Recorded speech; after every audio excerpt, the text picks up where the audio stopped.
is and always will be political. It also goes down to the artist, their background, the infinite amount of choices that they have to communicate whatever thought that they had and then treating it out.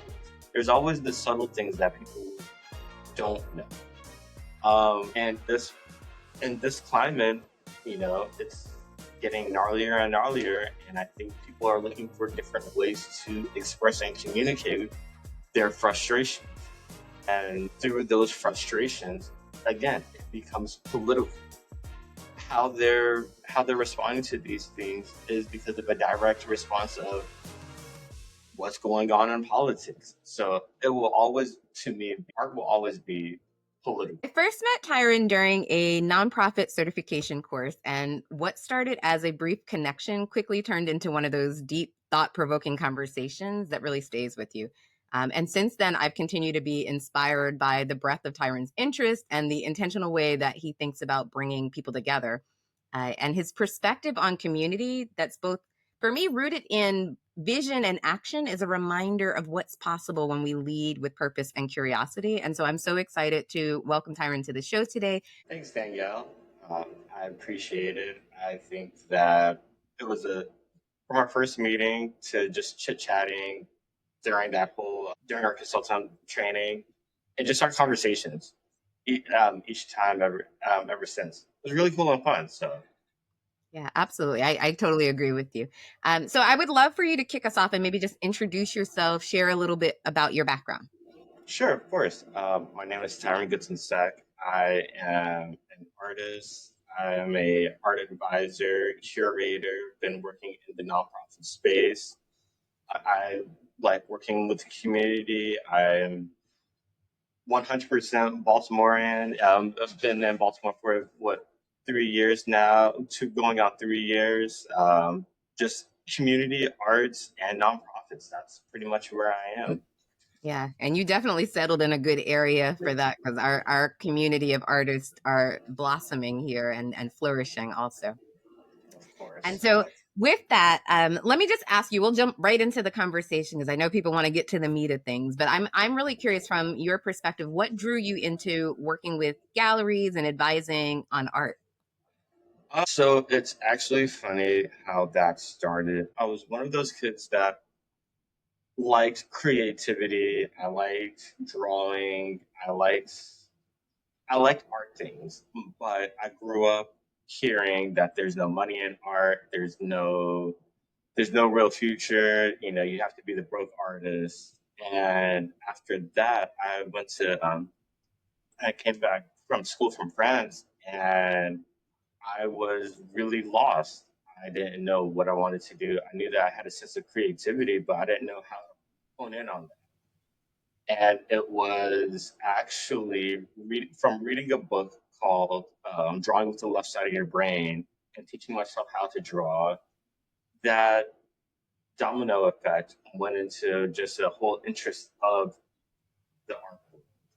It opened my eyes to things that I had never known about. So learning how to draw, learning how to paint, going back to school, getting my art degree, working, finding mentors and other people who are just as interested in the gallery world of working in an art gallery, learning how to curate, going to New York, and all those things really afforded me that opportunity. So I'd have to say what got me into art, boredom and not knowing what to do.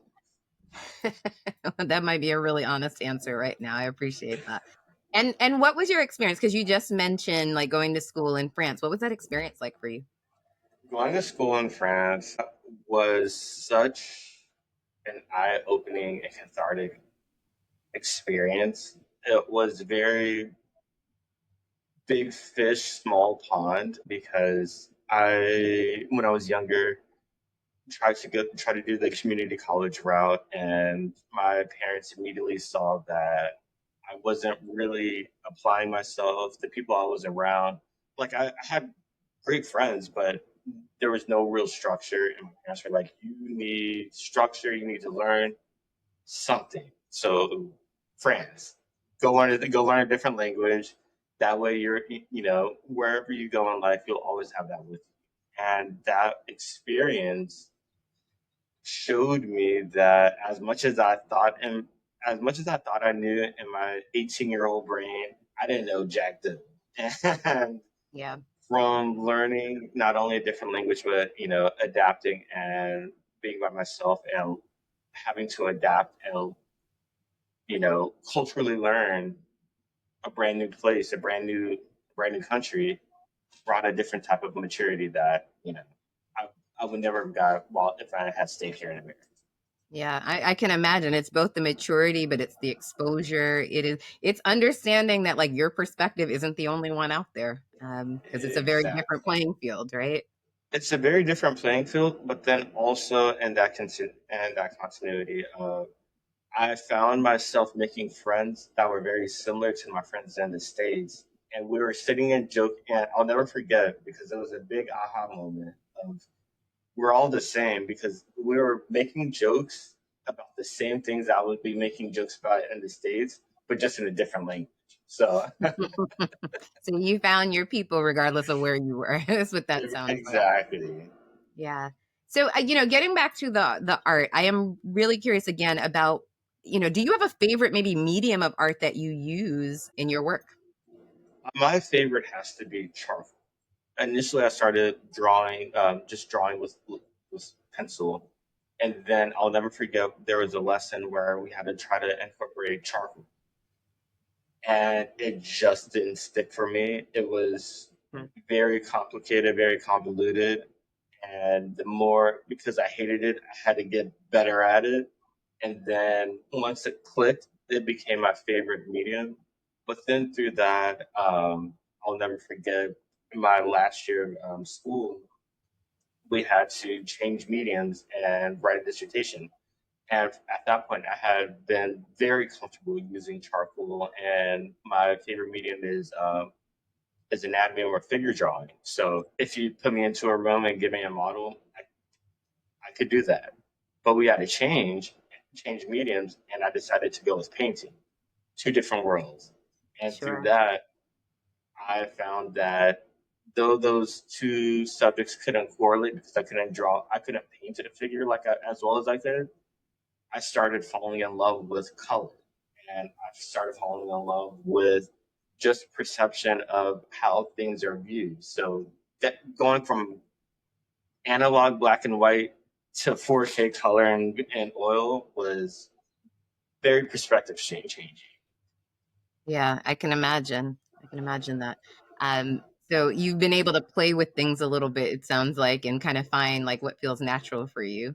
Yeah, I think really if I look back into my life, um, it's very normal for me to, while I might like one thing, I have my hands in so many different things, a jack of all trades kind of person, Yeah. because I think I get bored very easily. And if something doesn't, if something doesn't stay as entertaining, or if I don't find a challenge in it, I'm more likely to put it down in that sense. So many people are like, "Oh, you do everything." I'm like, you just see the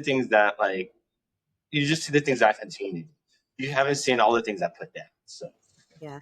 But what I love about sort of that perspective on life, I think sometimes we criticize people who have their hand like in multiple things, right? And we're like, your head is in the clouds, you're not focused enough. But there is something beautiful, I think, about being able to try a lot of different activities and really get clear on like what it is you do enjoy. Because there are others out there that may not try anything because they're like, well, I'm not going to be good with painting or I'm not going to be good with charcoal, and so therefore I'm just not even going to venture into that that space. But what I hear is that you have an appetite and maybe curiosity to just try things on.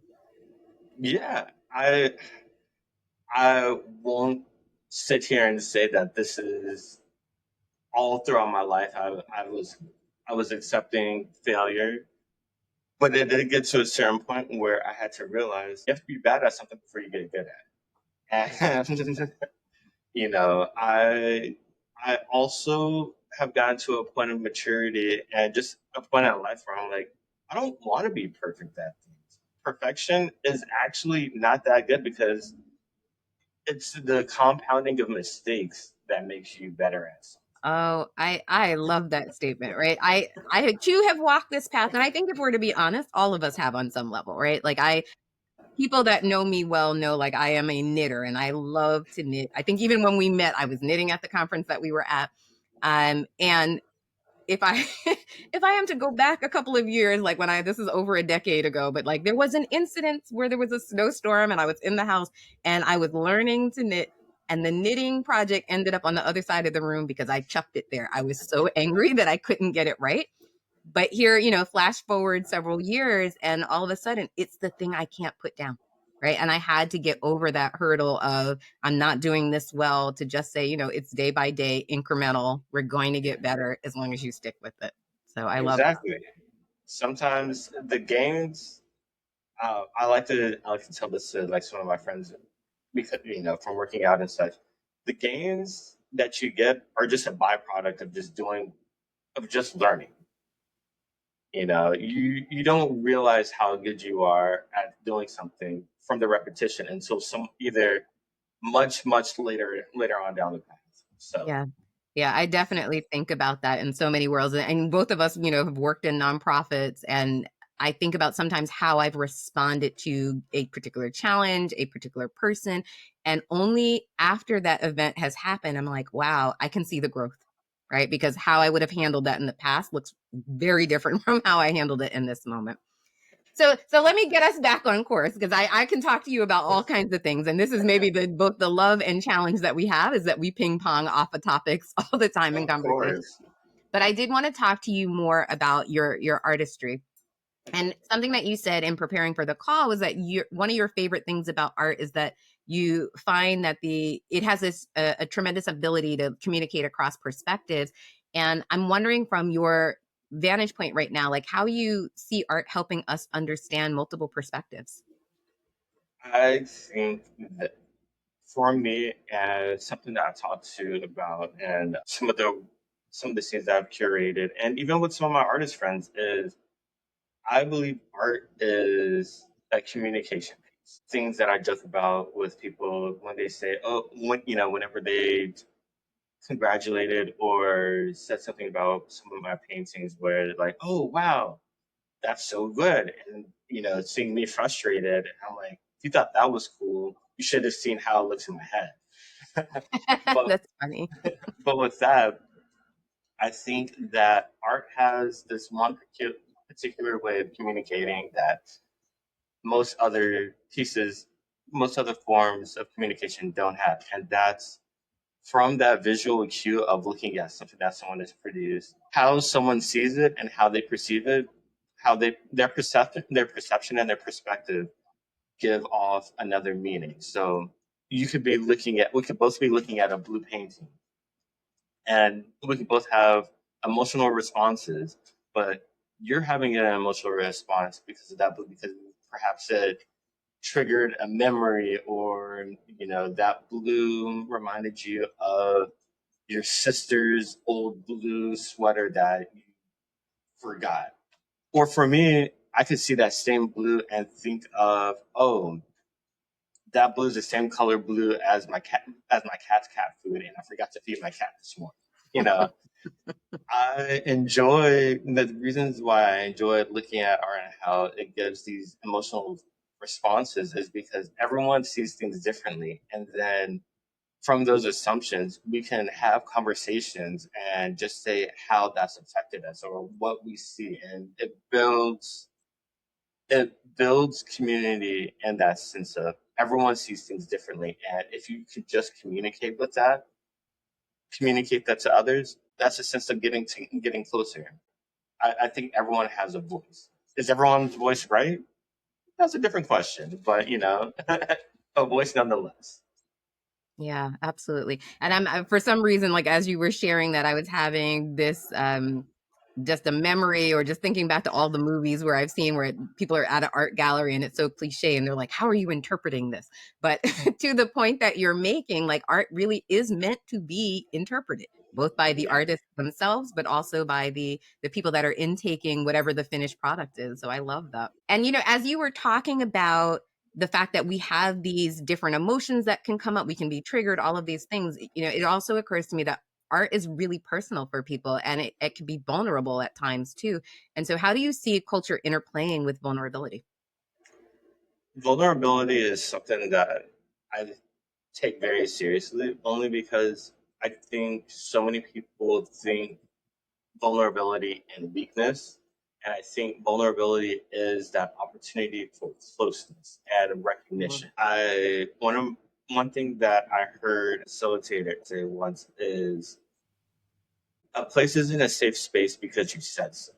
A safe a safe space is cultivated, is created, is Yes. how you make others feel. And I believe that same thing with vulnerability.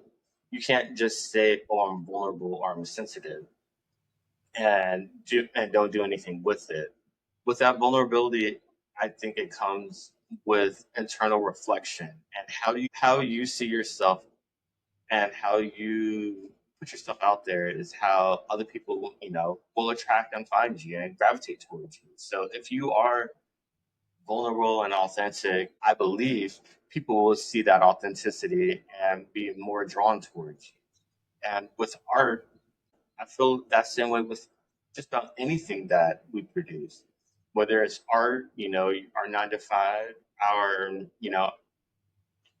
our hobbies, the things that bring us joy, those things, when we're vulnerable in those spaces, we have a tendency to do our better work, not our best work, but our better work. And through that vulnerability and through that closeness, I find that you get a more authentic sense of communication. Mm-hmm. Mm-hmm. Yeah. I think that's true in so many dimensions of our life, right? Like, and I even on a personal level, I feel like the more vulnerable I have gotten over the years and the more honest that I've been, both with myself and others, it has definitely drawn the people that I'm looking into, looking for into my community. So I have a deep appreciation for that.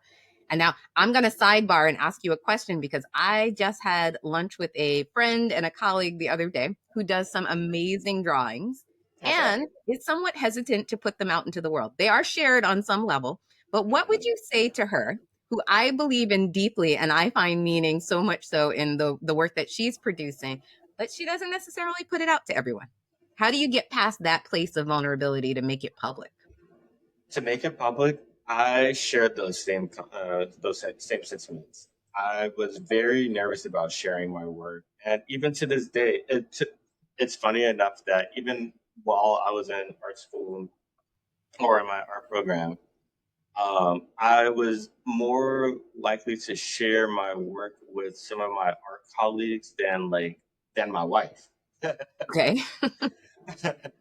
But I had to really bite down and just say, just do it. What's the worst that someone can say? That they don't like it? Oh well. Right. And that's what I champion to other artists, up and coming artists, is to just do it. It's not as scary as it actually is. If you just go ahead and bite the bullet or whatever, and just put things out there, it becomes a fact. It becomes a point. It gets to a point where not that you're numb to it, but you're just okay with it, and you have to let go. I think that ties into like other things of, again, vulnerability and just trusting the process of just letting go. Yeah. Yeah. And I think it also speaks to what you were saying earlier around like perfectionism, right? Like, first off, I don't believe perfectionism exists, right? There's no such thing as perfect. But if we're keeping that as sort of the carrot in front of us, and that's the thing that we're always looking to like try to grasp, it's hard to put things out there because it's never going to be perfect. And it's almost like we're doing ourselves an injustice in that moment to like say that it has to look and be a certain way before we attempt it, right? So Exactly. I definitely appreciate that. So I wanted to ask you another question, just given sort of like where we are in the world and our nation. In many ways, art is inseparable from political, economic, social contexts that it ends up being made in. And a lot of artists do focus exactly on what's happening in life, right, as inspiration. And I'm curious how you think maybe some of those forces shape both the art itself, but also the artist. Art is political. I don't care what anyone has to say. Art is and has always been political. Might not be political exactly how we might view things as bipartisan or liberal or such, but art is political in a sense of how we view things has a connotation of what our economic background is. Certain arts that you might like because you've been told all your life that, oh, only a certain upper echelon of people like the certain type of art. So you start to think that I should like that type of art, or that I shouldn't like this type of art because only a certain demographic likes this. Art Yeah. is and always will be political. Um, it also goes down to the artist, their background, the infinite amount of choices that they have to communicate whatever thought that they had, and then portraying it outwards. There's always the subtle things that people don't know. Um, and in this climate, it's getting gnarlier and gnarlier, and I think people are looking for different ways to express and communicate their frustrations. And through those Mhm. frustrations, again, it becomes political. It might, you know, how they're responding to these things is because of a direct response of what's going on in politics. So it will always, to me, be art will always be political. Yeah. I am particularly appreciating what you said about how we may select the type of art that we appreciate, right? Like who is supposed to have access to it, number one, who are the people maybe that come from a upper, income level, and like what do they like, and therefore like if I'm going to get into this, I should probably like that as well. And I think about like my own life, and I've lived around the country, and I've liked artists that are extremely well known. I've liked artists that are like, I think about even in Louisiana when I lived down there, the Blue Dog is everywhere. And but most people around the country don't know about it, but like I fell in love with the Blue Dog when I was there. And so to just think about all the various ways that one could express themselves, or even in our area from Baltimore to Philadelphia, how we have so many murals that are put up. And that is just something I have a deep appreciation for, but like that's not necessarily what's going to reside in someone's home who is of an upper income, status in life. That's not the type of art that they appreciate. But how, I'm just trying to think about like how we get people to appreciate art in all its various forms, because there's so much out there. Mhm. Yeah. There's so much out there, and people, again, and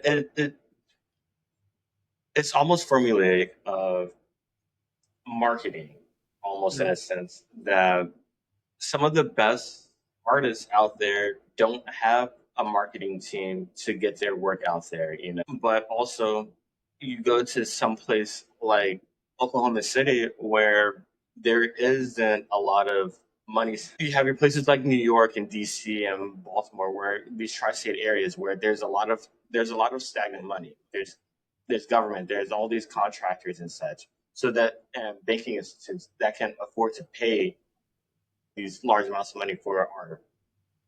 And it kind of people get stuck in that idea that, oh, to be a good artist you have to be making a lot of money, and then that's when business and art gets hand in hand, and you start marketing. But then you also have places like, again, like here in Baltimore and Chicago or in like Oklahoma City, where community art is way different. It's not trying to impress certain galleries, or, well, yes, of course you want to get your art out there and seen by other people, by people on the street, but you also get a sense that I have to hustle and I'm actually just I'm doing it for the love of the game. I'm not trying to become a blue chip artist. And I Yeah. think that there's two different parallels of professional artists. And again, it's not to knock anyone's hustle. It's not to knock Yeah. anyone's avenue. But I think that in recognizing it is multifaceted of how of what it means to be an artist nowadays, and I think that Mhm. it will continue to change. And I think as long as money is involved, it will as long as money is involved, it will continue to change. What I think we could say that on again a lot of fronts about life and things that we have to do to make money in this world. This episode of Unpacked Culture Chronicles is brought to you by Culture Principles, a coaching and consulting practice helping people build real inclusion from the inside out. Because inclusion isn't just about policies, it's also about our people. And while strong policies matter, it's cultural awareness that brings them to life. Our cultural competency coaching program supports leaders, team members, and change makers alike in showing up with greater clarity, confidence, and care. To learn more, visit us at culture-principles.com/coaching. We'd love to work with you. So let me pivot a little bit. When we were talking earlier, you spoke a little bit about your own journey with culture, and how you thought you understood it, only to later find out that maybe there were more subcultures and layers. Can you share how like that rewiring happened for you? Oh, for sure. Um, you know, from someone that lived in Virginia, from DC, Virginia, um, to moving up here to Baltimore, I thought that had my small community. I had my friends of friends, and just pretty much I had my tight knit little circle.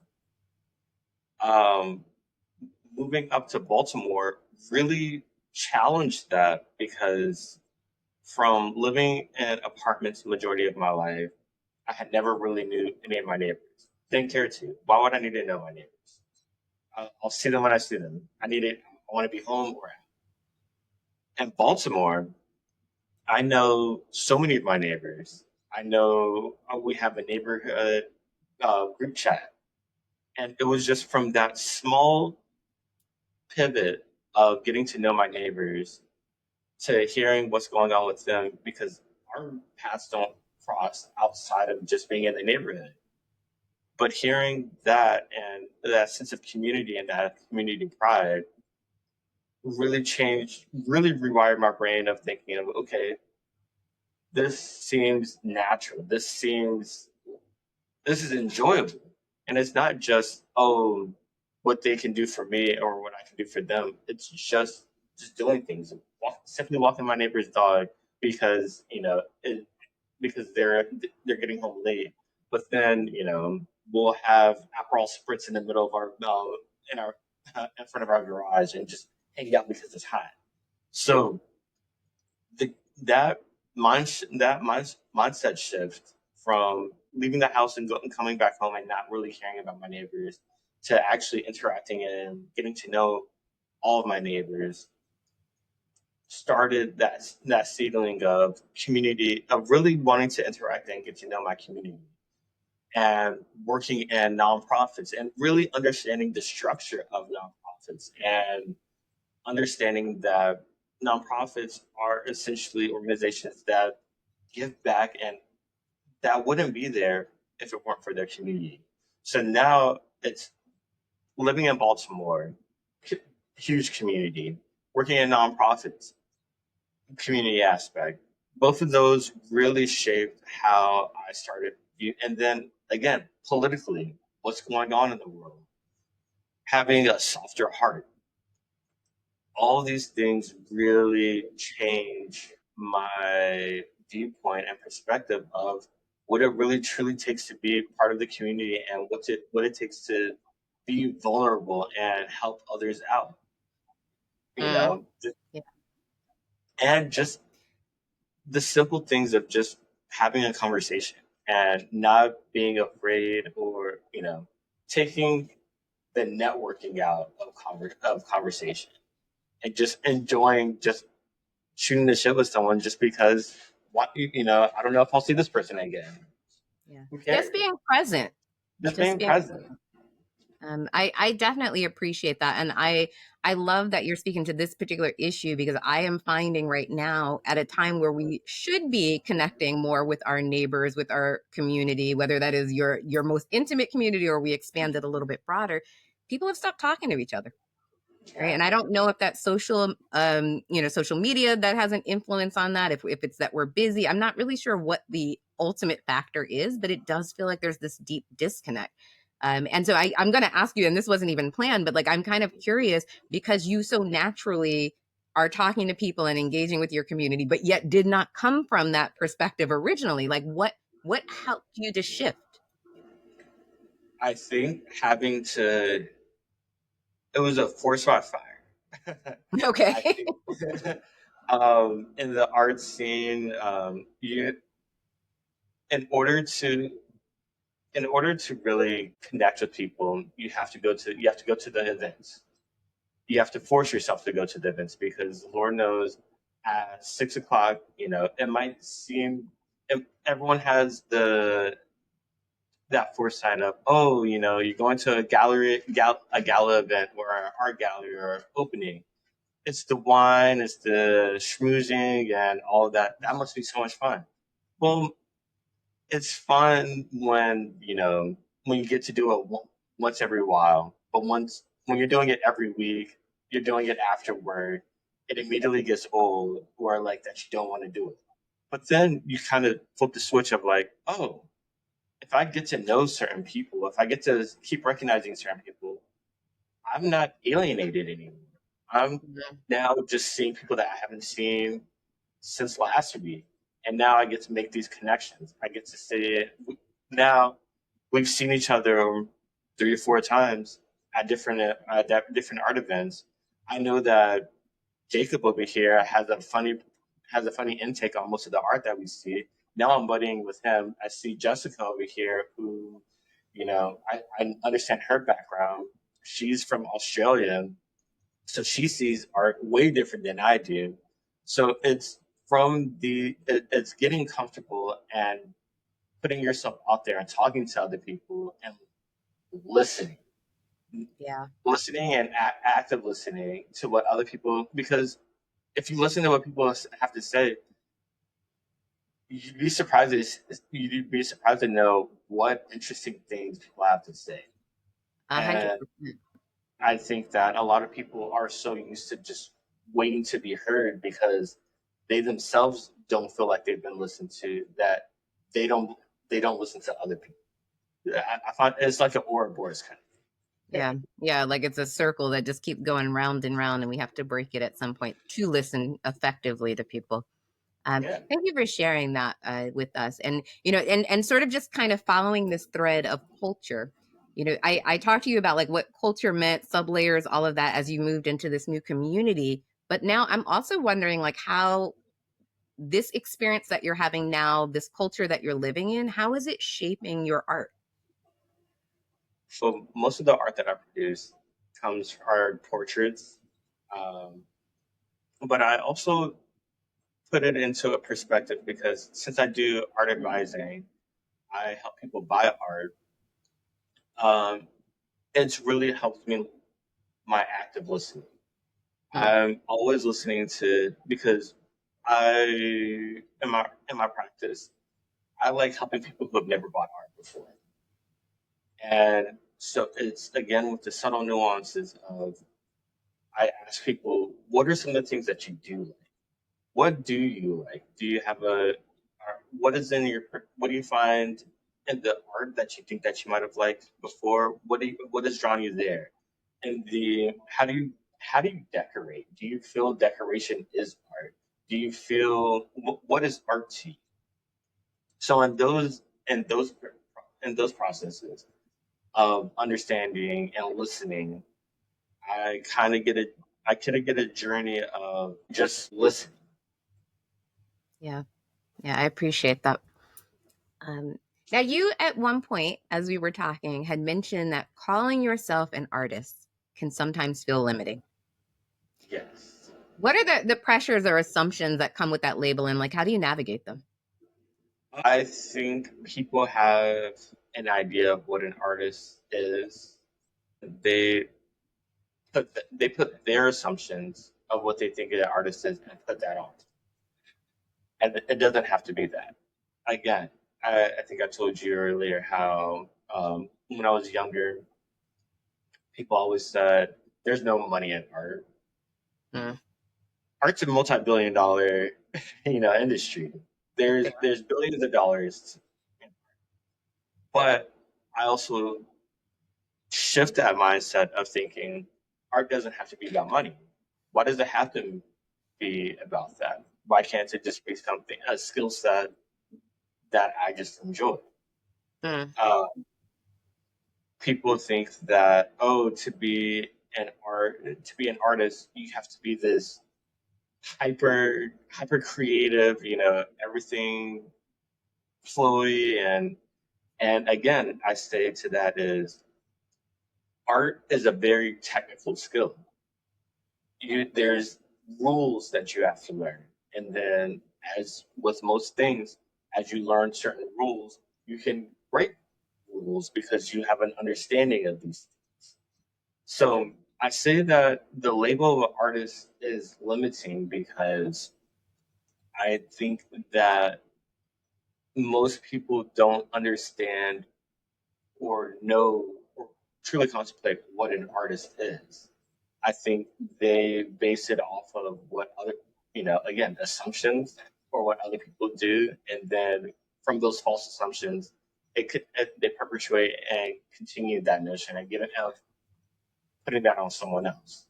When I think that an artist is just someone that can freely express themselves in whatever medium that they feel most comfortable. yeah. I can definitely see that. I mean, because we've talked about like the fact that people view artists in a lot of cases as like free spirited and carefree. And again, it's the image of like the broke artist. And that's not always true. And you all are putting in a lot of hard work around this because it is a craft. You are practicing your craft every day, whatever medium that happens to be. But like you're actively working to strengthen your abilities in that area. And so I guess the other thing that I'm curious about for myself is like if you encounter someone who just is like, oh, you all are free spirited and you're always going to be broke, what do you say to them to challenge that narrative? One of the biggest things I hate hearing, and it's not just in art, I think it goes through like most most skills, is hearing that someone is so talented. Okay. Um, I hate hearing that because I feel like that discredits all of the work that someone might have put in to the all the work, all the challenges, and everything that came beforehand, and you chuck it up to just talent. Like Like natural no, talent. Yeah. like no. A lot of these things were worked hard on. The hand-eye coordination, the steady hand, the learning, finding the right blend for certain colors, finding the right technique, the studying. There's so much that goes into things that it's not just talent. It's how am I, sure, education, how was I able to put these two ideas together? Sure. But I feel like, again, all of these are skill sets that were built. It's not just, oh, I woke up and now I can just paint. Right. Right. And I do think that there are some people who are born with a particular talent for something, right? Whether it is artistry, athleticism, speaking, like there's some things that we are born with some talent to do. And yet even if you listen to people who have mastered quote unquote their craft, they've put in the hours, they've put in the work. the one that I, the one that put the 10,000 hours in knows more than the person that was born with it because they've made the mistakes. They're not perfect. There's nothing. I think perfection is not something that you should. Again, perfection is not something you should attain to because if you're not making mistakes, then you're not learning. And who wouldn't want to learn something? I, I I am with you on that. And there's a whole lot of people out there who might not be so eager to learn because we're not embracing mistakes in society today, right? Like it's almost like you have to be perfect. You have to always know what you're talking about. And from my standpoint, and even with this podcast, like I've told people, it's messy, it's imperfect, I get things wrong. But what I am committed to more than anything else is being able to grow. Without those exactly. mistakes, I can't grow. It's The status quo. perfection is close to plateau. that means that there is no room for growth. There's so much I could say on that because you're right. When you think that you have absolutely mastered something, you stop learning, you stop growing, right? Because now there's nothing else you can tell me or I could read in a book or see in life that's going to matter because I know everything already. And we already know Exactly. that is not true, right? Exactly. Um, so let me switch again, and I'm going to ask you some more questions because I'm really curious about your creative process. Like, how do you take what's in your head and bring it into the world? Oof. It starts with a lot of trying to even recognize and figure out what is in my head. Mm, So writing it down, talking it out. I leverage a lot of AI in my life. Um, a lot of for brainstorming, for I I truly believe that my ideas I need other people and other perspectives to help with my ideas. I have my best friends who I talk to about creative things with that from their perspectives they they see me differently than how I see. So what my ideas might be and how I might want to go about it, and I explain it to them, they can say, "Oh, as opposed to that, you also didn't you weren't you just painting like 4 weeks ago? Why don't you put something in from there?" I'm like, "Oh, I completely forgot that I was doing that." yeah. So utilize utilizing my tool belt of my friends, drawing things out, writing things down, and using AI. Yeah. Okay. So now you know I'm going to have to talk to you about AI because you and I have had lots of conversations about AI, and Of course. there's pushback in general from people around AI. But I've heard a lot of pushback from the artist community because they're like, well, what's going to happen if ChatGPT now is the one responsible for all the paintings or the photography or so forth, and what's your response to people who are fearful of AI when it comes to art? I think that AI art isn't real art. And why I say that is because AI generated art is just a combination of things that are already there that's being put together. And while you can say that that's also life, that's what artists do is they put things together from life that that they've seen and putting it together. There's a different sense of authenticity. And I think AI is a tool, not a replacement. Hmm. And I say that for all different sorts of aspects of my life. I utilize AI not only for helping me with my creative process, but also in profession. I use it personally, so I can, it takes away things that I don't have to think about. Um, I use AI in my creative aspect of if I want to break something down, how can I efficiently break something down, or how can I learn more about something?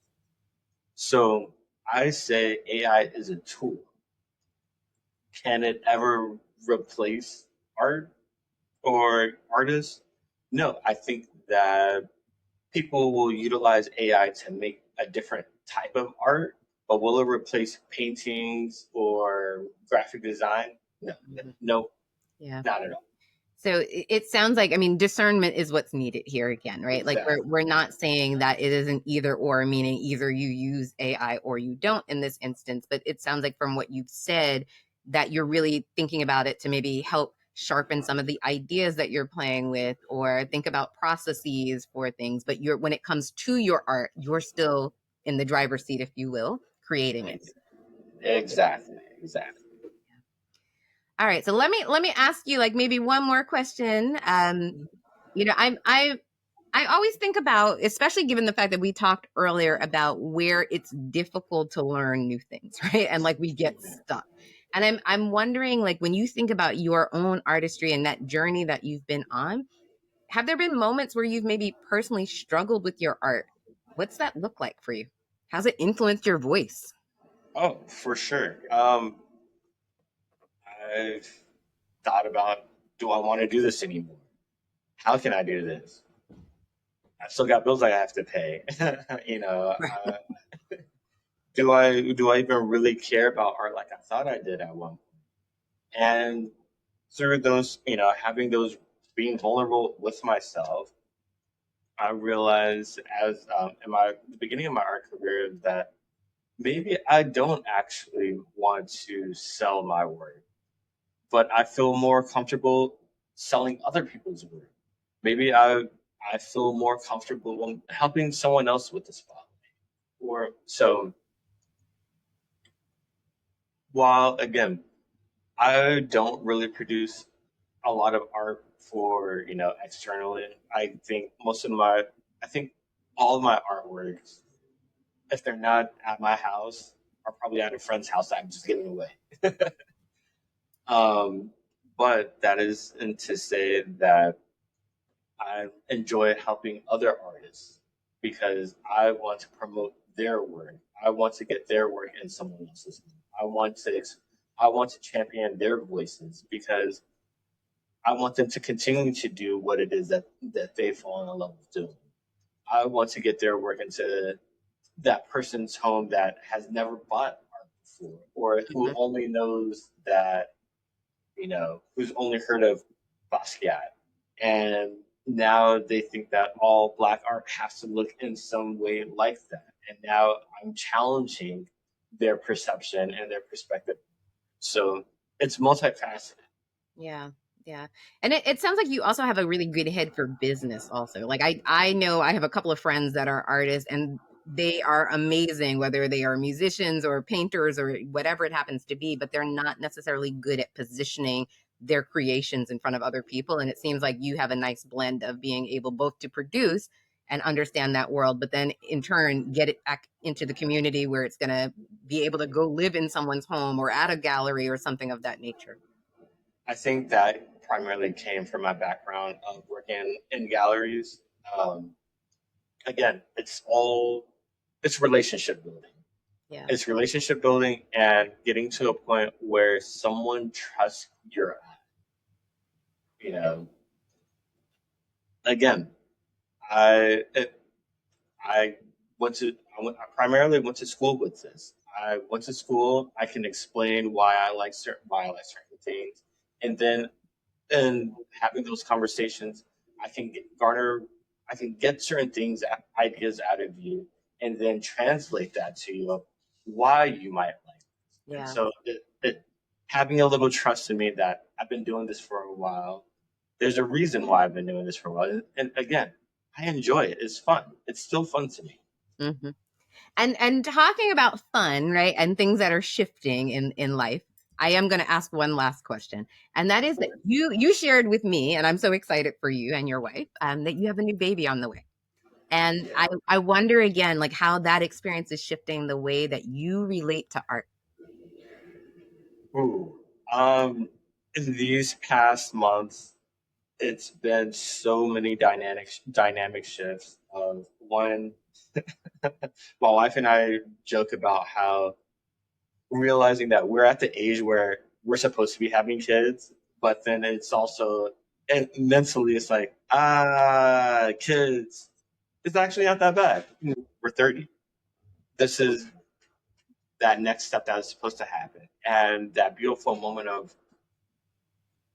it's now fun thinking about what we're going to do for our son.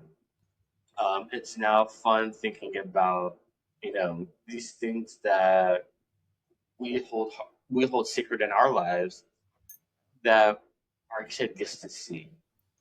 And for me, it's little pieces of community and joy and talking to and not being afraid to talk to other people and having an opinion, Hmm.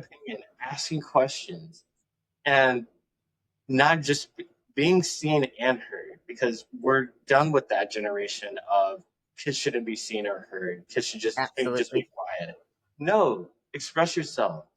Be that happy little just expressing for me my liberation and my most political thing that I can do is raise a happy black baby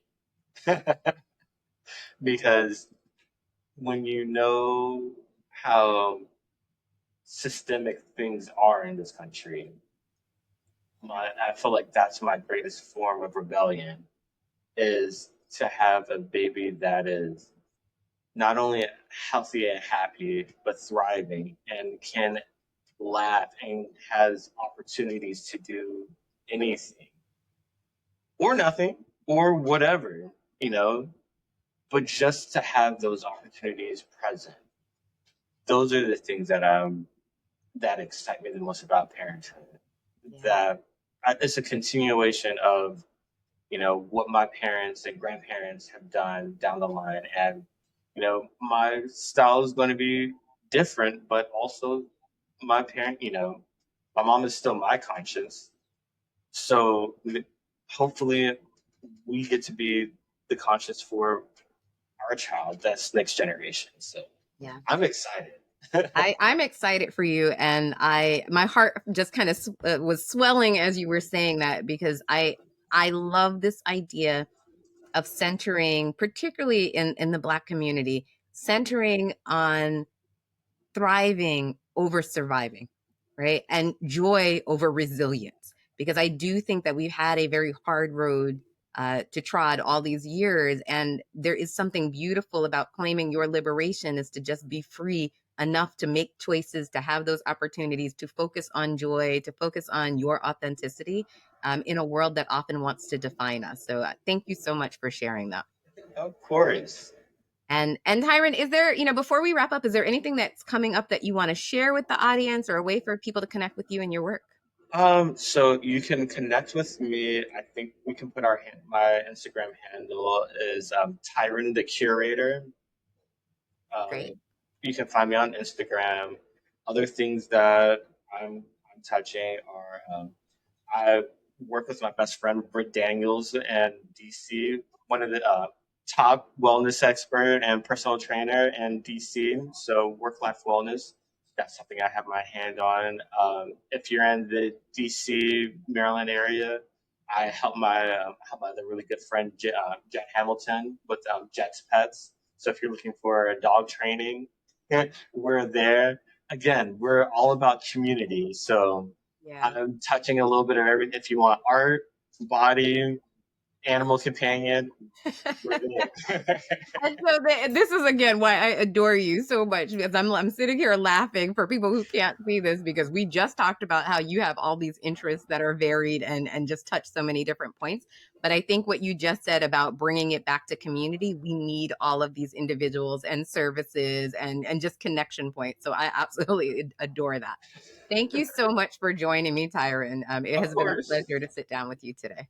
Thanks, Danielle. It was a pleasure talking. Thank you so much, Tyra. That was such a wonderful conversation that was full of heart and honesty and even some unexpected insights. Tyron really reminds us that creativity and community aren't separate. These two things shape each other pretty actively, whether that's through art or relationships or even everyday acts of presence. He shows us what it means to live with intention and curiosity. So if something that he said stayed with you, I encourage you just to sit with it, maybe even share it. And you can follow Tyron's work on Instagram at Tyryn the Curator. Thanks for joining me on Unpacked Culture Chronicles. Until next time, keep questioning, keep connecting, and above all, keep showing up. Be well.